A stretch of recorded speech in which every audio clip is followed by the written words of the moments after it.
two groups of people I'd like to shed light on in my speech. One, people that actually have human rights, but at the end of the day, they are still discriminated against.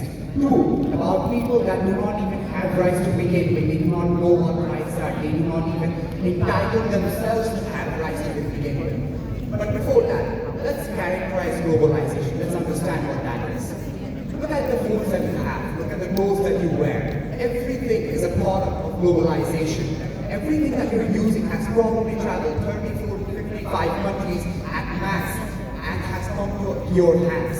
That is a product of globalization. It is extremely hard to define something as complex as globalization because it's a complex concept. Because when ancient Macedonia and ancient Egypt and China and all other countries use the Silk Road, they call that globalization. But in the modern era, technological advancements and all other kinds of advancements are a part of globalization as well. Cultural exchange, people get to know each other, people get to communicate with each other, people get to use Google Translate just in their own language, but still be able to communicate with people around the world just by doing a different language. That's a part of globalization. Understand that this globalization was the first economic incentive during the Industrial Revolution. Because everybody thought, why don't we change the location of our factories from first world countries to third world countries where we can pay lower wages for people and instead we can get greater revenue as well? What happened? The very fact that they define countries as first world and third world countries is testament to the fact that there are human rights. There is equality among human beings.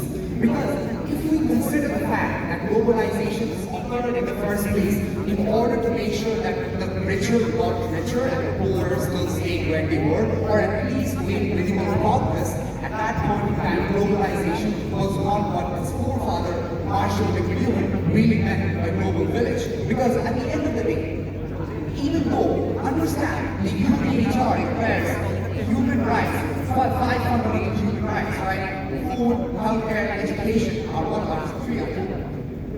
Can you afford food without money? Can you afford good healthcare without money? Even if there is free education, there is free healthcare, there is food for everybody, is the quality the same? That means even the biggest compliment of human rights, because human rights are in levels, they come in levels. Because at the end of the day, even if you cannot afford something at the best quality, you're not on the best level. Understand, when I talked to one of my uncles, who is a healthcare worker, I asked him, you have all these technologies in your private hospital. Why are these not available in all of these other hospitals which are public? He just said, there's hierarchy. We are not able to provide all of these things to public hospitals because if we do that, that's for free. We were able to afford free healthcare and better healthcare. At that time, would people come to private hospitals even to begin with? No. That is where human rights are violated. That is where capitalism is. That is where illiberal breaks. Coming to a global perspective, I said that globalization has crossed boundaries and come from economy to global politics. Global village has its global US, UK, Europe, and a lot of other countries. 376 million people. That's the number of people that have no homes, that have no place to call home. Those are the people that are in the refugee camps in Europe, Africa, Asia, and a lot of other countries. Do these people have rights? Imagine this. I'm a child who's going to sleep in the wasteland that is Palestine. I'm going to sleep without knowing whether or not the next day I will wake up. But that's the least of my concerns. Because even if I have concern about my own life, I do not know whether I will see my parents the next day with their clothes still in the house. I do not know if I will see my sister without being raped. I do not know whether or not my brother will be executed the next day. However, even if this is all happening, we still are not getting our voices out. Not a lot of people are speaking about it, and there's a lot of censorship around it. The fact that globalization helped us connect with people, talk to people, that doesn't mean it helps us understand people. Because it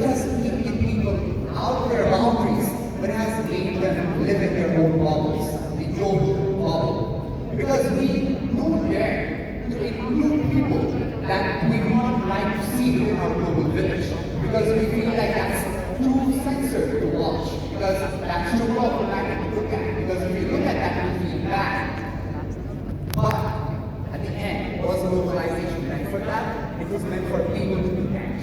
You might ask, after all of this, is there a ray of hope? Can you say that globalization is a ray of hope to enhance human rights, to enhance human position in society or the world? I will say yes. How? It's me. The ray of light is me. The ray of light is all of us in this room that are discussing these problems right now. Globalization has done all of this evil, but it is also for all of us about all of the things that happen in the world. At that point, whether or not we change that ray of light into complete light or complete darkness, it's completely up to us.